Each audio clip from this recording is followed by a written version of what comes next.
Coming to you live from the MediaPlex in downtown Windsor, this is a presentation of St. Clair College Journalism. Good evening, I'm Keerthana Veerapandian and you're watching MediaPlex News Now.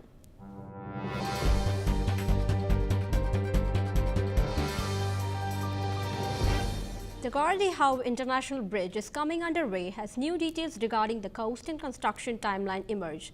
Matt Flood has the story. Shovels hit the ground Friday, October 5th, as construction for the $5.7 billion Gordie Howe International Bridge begins.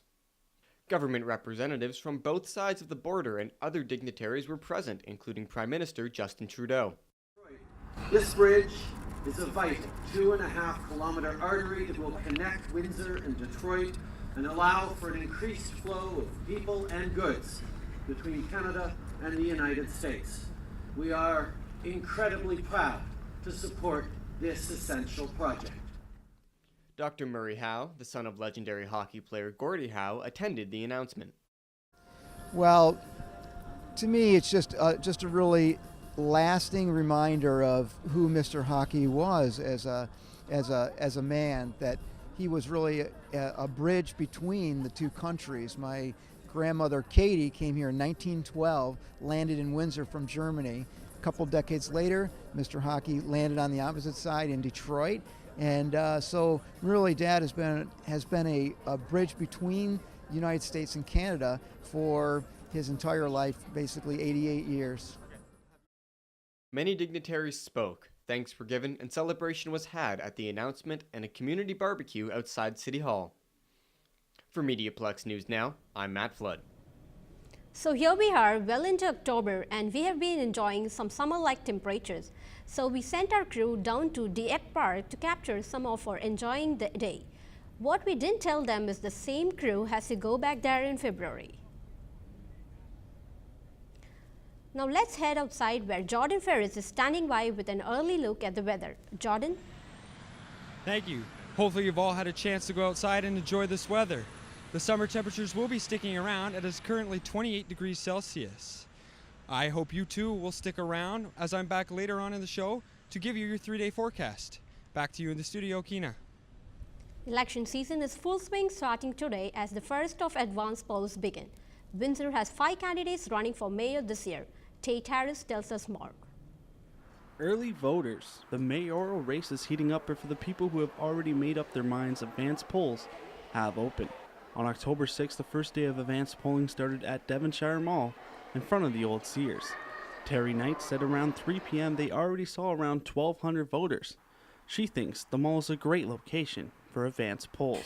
Being here at the mall, it allows them to come do their shopping, enjoy some of the new food court choices, some of the new stores here, kill 2 birds with 1 stone. Early voters were also treated to a new system that allows the lines to move quicker. Using a new software this year called Ballot on Demand, so people come up and present their voter notification card and we're able to print their ballot on demand for them, so it's a very seamless process. The feedback we received has been mostly positive. And there are 5 advanced poll days in total, with the second being today at the Capri Pizzeria Recreation Complex until 8 p.m. Wednesday, October 10th at the Downtown Water Park near the bus terminal, October 11th at the Central Park Athletics, and October 13th at the WFCU Center. Now obviously these advanced polls are a lead up to the real thing on October 22nd, where Windsor will find out their new mayor. I'm Tate Harris with MediaPlex News Now. Vincent Georgie is the executive director of the Windsor International Film Festival and he's standing by outside on this gorgeous day with Jordan Ferris. Hi, so I'm here with Vincent Georgie. Vincent, you're the executive director of the Windsor International Film Festival. Could you just give us a little background in the start of WIFF? Yeah, I mean, WIFF is going into its 14th year right now. So we started back in 2005. Now we've grown into a very successful film festival with the 2nd largest volunteer-run film festival in Canada. So very proud of that. So this year we estimate we'll do about 24,000 tickets.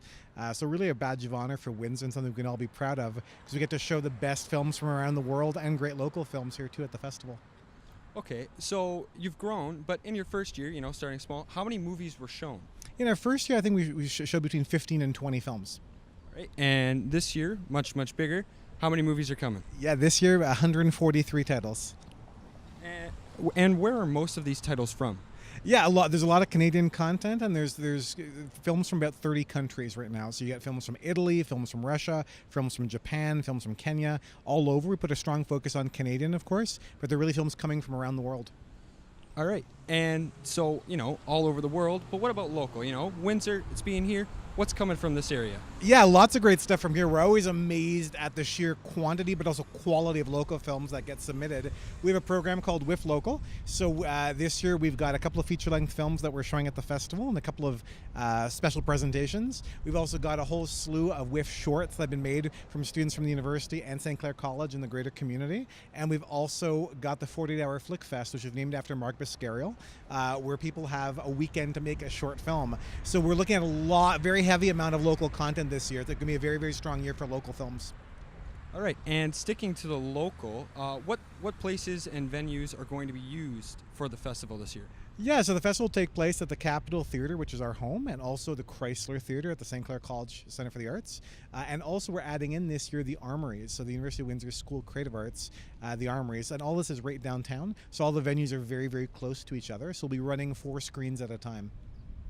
All right, and what are your expectations for the future of WIFF? Yeah, I think we'll continue to grow. Obviously, the public loves the festival, no question, and it's becoming more and more a tourist destination from people, not just from southwestern Ontario, but Ontario-wide. So we expect to grow in that respect, and always grow to becoming bigger and better, never resting on our laurels, and making sure we've always got the right films for our audience. All right, thank you. I'm Jordan Ferris. I've been speaking with Vincent Georgie. Back to you, Keena, in the studio. City Council updated their sewer master plan at their meeting on Monday. This comes after the city experienced 2 major floods in less than a year. Casey Cooper was there to bring us the details. October 1st, City Council met for one of their scheduled bi-monthly meetings. Topics of conversation range from affordable housing, the Lansbury Park greenhouses, and the city's 3rd quarterly update on the sewer master plan project. Flavio Forrest, the project manager for Dillon Consulting, is working closely with the city's project manager to address both short-term and long-term flooding solutions. The sewer master plan is going to identify specific problem areas, and we're going to use a modeling approach to identify where those problems exist for more frequent and major storm events. There will be short-term solutions that we identify, methods to reduce the amount of water getting into the sewers, as well as a partnering approach with the community to address and protect against the risks of flooding. Councillor Hilary Payne gave his opinion on another factor when it comes to damage from flooding. It seems that a major factor in the damage that's caused by these storms is the lack of knowledge. They seem to happen very suddenly without much notice. The project was initiated by Council in the beginning of November 2017 as part of Mayor Drew Dilkin's 8-point comprehensive work plan to address basement and surface flooding issues the city has experienced. The project is scheduled for completion by the end of 2019. I'm Casey Cooper reporting from MediaPlex News Now. Nicole Newts brings us the story of Indigenous women who were honored this past weekend. Many people gathered Thursday evening at Dieppe Park to remember the missing and murdered Indigenous women and girls in the community and from all over North America. Sharon George, the Indigenous Justice Coordinator of Windsor and member of the Oneida Nation, says why it's important to remember these women. To make our voice heard, to ensure that that message becomes loud and clear, so that we can hopefully stop having vigils. Dr. Beverly Jacobs, an assistant law professor at the University of Windsor and member of the Mohawk Nation, talks about the history of violence towards Aboriginal people. Laws, they created laws to erase us as a people, to try to erase us as a people. I would say they haven't been successful, because I'm up here, standing here, and we have Indigenous women standing here, but at the same time, we've lost a lot. There's no way of telling how many Indigenous women and girls go missing in Canada each year. It is estimated that 164 Indigenous women have gone missing since 2016, and 1,017 Indigenous women have been murdered over the past 30 years. Sisters in Spirit will hold vigils every year in honor of these women. For MediaPlex News Now, I'm Nicole Newts. Ryan Percy takes a look into the world of gaming in this week's edition of 3 Minutes With. Hi, I'm Ryan Percy, and today I'm spending 3 minutes with Mo Tuzino. He is the gaming ambassador at the Windsor Gaming Resource and the mind behind Tabletop Bellhop. So Mo, how did you get into board games? You know, it's something that I have been into pretty much my whole life. My dad was a huge board gamer, and one of my earliest memories is being like 5 years old, sitting on my dad's lap in our dining room when he sat at a card table painting miniatures for Dungeons and Dragons. So gaming has been part of my life pretty much my entire life. Grew up with the family playing games, and then as I got older, I started playing games myself, and I'm sure some people here in Windsor remember Leisure World at the mall. And the first hobby board game I bought was a game called Talisman, which is by Games Workshop and a fantastic adventure game. And it just, from there, I just kept buying and playing more and more games. So you are the Windsor Gaming Ambassador with the Windsor Gaming Resource. What exactly do you do? All right, mainly the big thing for me is getting gamers together playing games. I want everyone to do what they love. I want everyone out of the cliched parents' basement, out playing games with other people. So what I do is I try to organize events in the Windsor area. So events at local game stores, coffee shops, basically just getting people out and gaming together. Okay. And I know the first weekend in November you have a special event. Can you tell us a little bit about it? Yeah, this is huge. This is, I don't know if you can see the shirt, but it's called Extra Life. It's a worldwide charity event originally set up by video gamers. It's to sponsor the Children's Miracle Network hospitals. And what people do is they game for 24 hours straight and they raise money for the charity. They get pledges and so on. And then by doing that, they donate it to this Extra Life Foundation, and Extra Life gives 100% of the proceeds to the Children's Miracle Network hospitals. Now, each individual participant signs up online, and then they pick a hospital to support. Now, me personally, I support sick kids up in Toronto because I have a friend who works there. Other local gamers are gonna pick other stores. A lot of people locally support the Children's Hospital in London. So what we are doing is we're getting together this weekend at the CG Realm, is a local game store, and we are gaming for 24 hours. Actually, the store is going to be open for 31 hours. So anyone who wants to participate in the 24-hour thing can show up any time in that window, or more likely show up for a few hours, go home, get a nap, and come back. We don't force people to work and play for 24 hours straight. They can break it up. So have there been any obstacles while playing on this event? The one problem is, I gotta admit, local gamers tend to form into cliques, and sometimes it's hard to get them together. That's why I think events like this are great, is we wanna get all the local gamers in one place, gaming together, interacting together. So yes, it's for a great cause, but it's also a way to meet other people in the community and hook up so that maybe the next weekend on a Saturday you can go to someone new's house, or you learn about a new game that's being played, or you get into a new RPG group, or D&D is really hot right now, so you meet a new group of D&D players, and then you have, like, the broader community grows. You get more and more gamers in Windsor. Okay, so are there any specific events happening at the event? So without grabbing my phone, I'm going to try to remember a bunch of them. So we're open at 10 a.m. on Saturday, and we're going till 5 p.m. on Sunday. There's all kinds of stuff scheduled in there. So some of the big key events are, we're going to do a live gaming and geek auction at 7 p.m. on Saturday. That's going to be huge. We have over 100 new and used games. We've got geeky goods, we've got some Lord of the Rings collectibles, we've got over 100 movie posters. I don't think we're auctioning all those separately, we'll see, we're still working that out. To go along with that, we have a silent auction that opens at noon on Saturday and goes until 4 p.m. on Sunday. For that, we're hoping to have a lot of bigger, higher end items. One of the big ones we've got is we're working with Hidden Trails escape rooms. But yeah, it was great having you out. Thanks for coming to talk with us. This has been 3 minutes with Mo Tuzino. I'm Ryan Percy.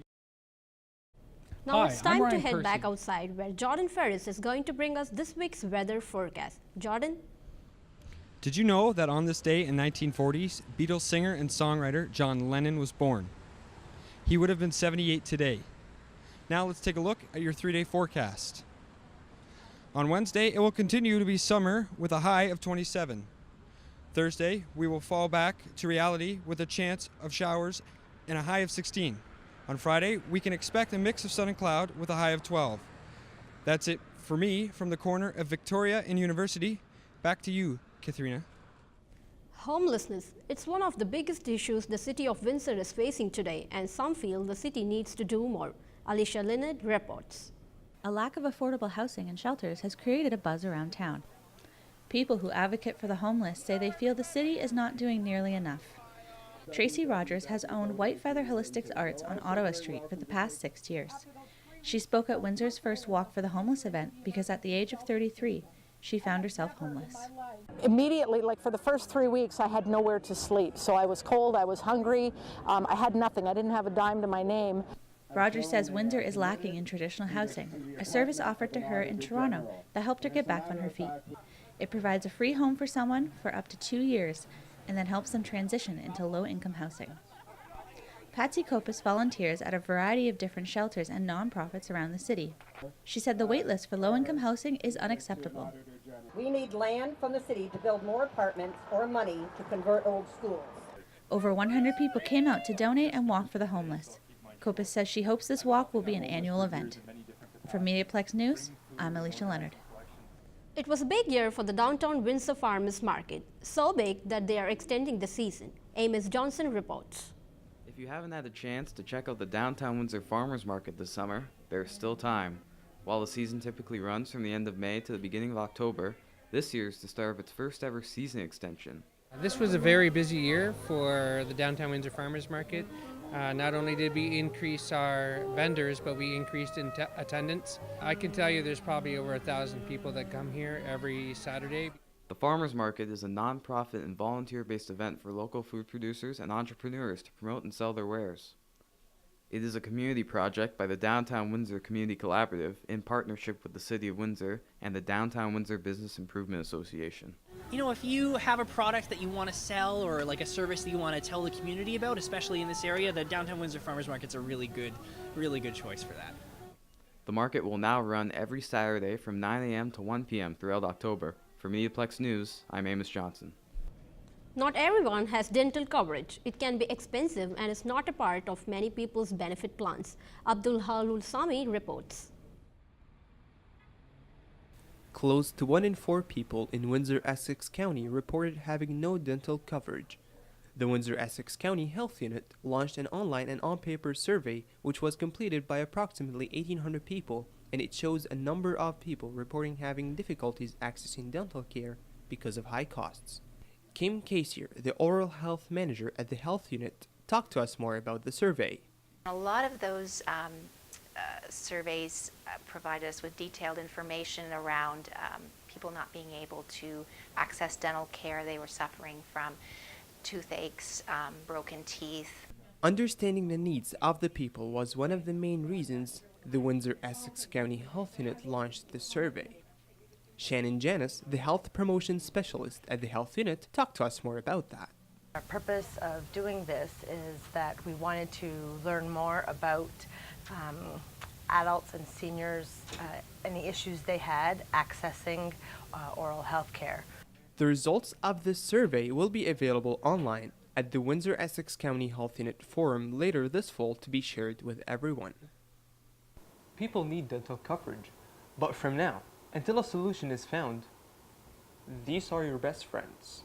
This was Abdurrahim Al-Husami reporting for MediaPlex News Now. When you give blood, you give the gift of life. Cassidy McNay explains in this week's Health Minute. Now is the season to donate blood. With autumn here, the need for blood donation is high, and the Windsor Blood Donor Clinic is looking to boost their low supply. According to Canadian Blood Services, every 60 seconds, someone in Canada needs blood, but only 4% of Canadians are donating yearly. With 1 pint of blood, blood donors can help save a life. However, the amount of blood needed can vary. Car accident victims can need up to 50 pints of blood, which means 50 people have to donate to save 1 person. Men can donate every 56 days and women every 84 days. The entire process of blood donation, from the questionnaire to check your eligibility to the after donation snack, takes about an hour. If you're looking to donate, make sure you show up hydrated and that you've eaten. Also, don't forget to bring identification such as a health card or driver's license. You don't need to be a superhero to save somebody's life.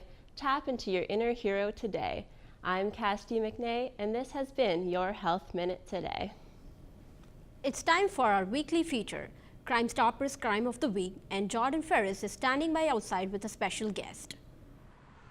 Hi, I'm here with Tyler from Crime Stoppers. We're just going to talk about Crime of the Week a little quickly. Tyler, could you first explain what Crime of the Week is? Yeah, Crime of the Week is our opportunity to share a little bit about what's going on in the world of Crime Stoppers. Namely, they're mostly active crimes that police are soliciting information, just that key piece of the puzzle that might be used to help solve. Our Crime of the Weeks, obviously, they're weekly, and they can be found mostly on our social media pages after the fact. So definitely follow us on Facebook, Twitter, Instagram to keep up to date on everything that's going on. All right, and why would you say it's important for us citizens to stay involved in this? Honestly, the citizens are the eyes and the ears of the community.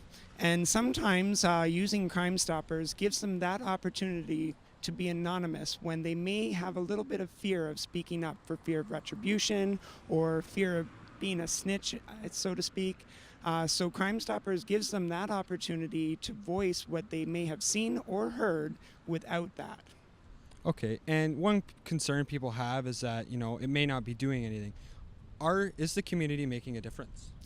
I can tell you with all honesty, we receive about 150 to 200 tips a month in our Crime Stopper office, and every single one of those tips is investigated. Sometimes they do take a little bit longer to get back those results, but I can guarantee you that those officers appreciate any information that is provided. All right, so if someone has information, where can they go to find you? Easiest way, catchcrooks.com. You can submit a tip right online or by phone at 258-TIPS. All right, thank you. That's all the time we have. I'll send it back up to the studio with Keena.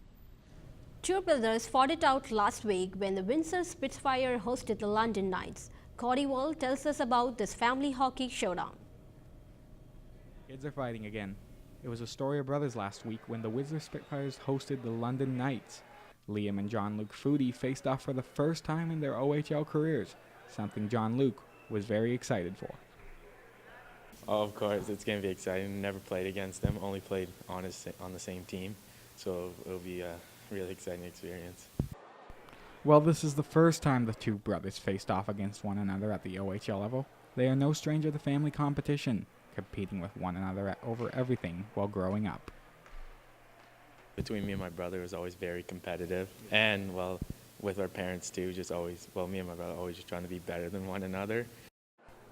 It was the younger of the two Foodie brothers who ended up with the last laugh as Windsor defeated London 2-0 after Spitz goaltender Michael DiPietro shut down Liam and the Knights.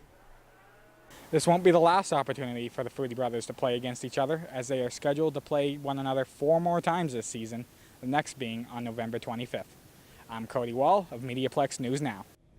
The Windsor Express is gearing up for a new season, and the general manager of the team dropped by our studios to talk with Jordan Ferris. Hi, I'm Jordan Ferris, and this is 3 Minutes with Aaron Basserfield, general manager of the Windsor Express. So Aaron, the season starts in a little over a month. What are some of your expectations for the team this year? Well, our expectations for the team this year is to win our 3rd championship, so we're definitely in the midst of planning our season from recruiting players to marketing to game day. So we definitely have some exciting things planned for our home opener on November 17th.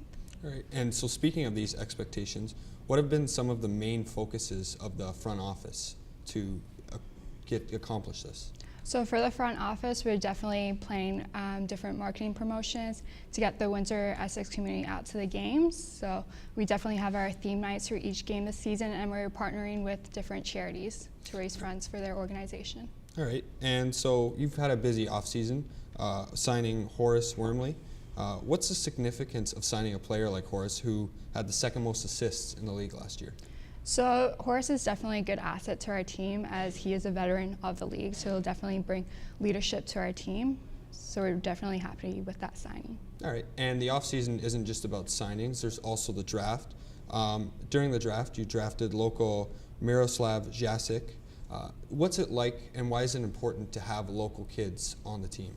It's important to have local kids, as it definitely brings out the Windsor Essex community to our games, as these kids from the schools definitely get to see that their dreams could come true in becoming a professional basketball player and play in their own city. All right, and new players it may be challenging for them, but your coach was nominated for the BizX Coach of the Year. What's it like having a coach like that help new kids come in? Coach Jones is definitely a great coach. He's heading into his 7th season with the Windsor Express.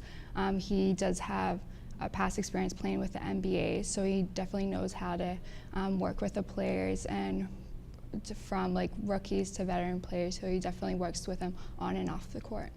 All right, and then the draft, speaking of locals, the draft was held in Windsor. So what was it like for you guys to have the draft here this year? So it was our 2nd year hosting the National Basketball League of Canada Draft Combine, so it was definitely great to host a national event here in Windsor, and we definitely got to bring out both Canadian talent as well as international talent. All right, and so your picks at the draft, were you happy with the overall quality of the draft you guys had this year? Yeah, we were definitely happy with the overall quality of the draft. As you mentioned, we did bring in Miroslav, a Windsor native. So.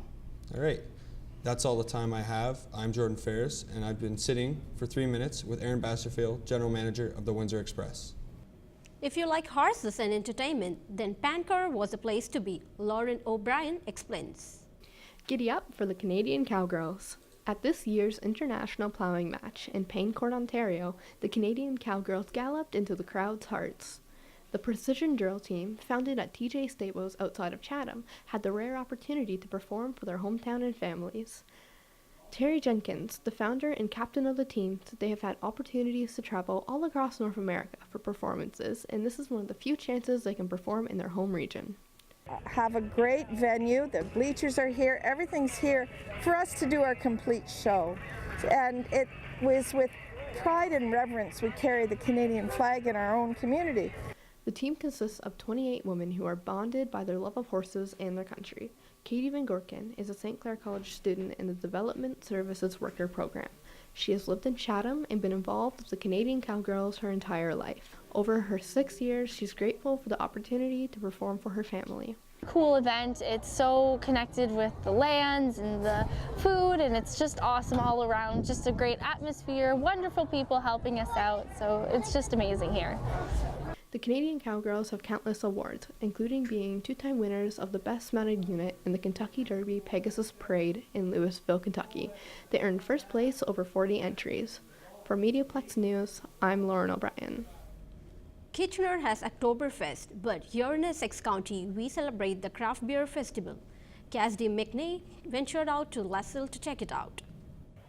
Beer is here, it's that time of year. The LaSalle Craft Beer Festival was held at the Vollmer Culture and Recreation Complex this past weekend. On average, 3,000 people come out each year, and the same amount is expected for 2018. More than 10 breweries are on site to highlight their craft beers. The event also includes free popcorn and food trucks. Jordan Douglas, the general manager and owner of Foundry Pub, said this is their first year at the festival. LaSalle Craft Beer Festival is a fantastic example, especially in southwestern Ontario, where we have a growing number of breweries, and being able to expose those in one location is fantastic, and it's a great venue. Tickets cost $20, and attendees received a free mug and 3 free tokens for beer. Additional tokens were also available for purchase. The event featured live music. It included throwback songs, covers, and originals from local bands and singers such as Melissa Megan. On the last day of the event, a beer run was held to support the Law Enforcement Torch Run. Runners got a free beer at the end as well as entrance into the festival. Cheers for beers. I'm Cassidy McNay reporting for MediaPlex News Now. Thanks for tuning in. I'm Keerthana Veerapandian, and you've been watching MediaPlex News Now.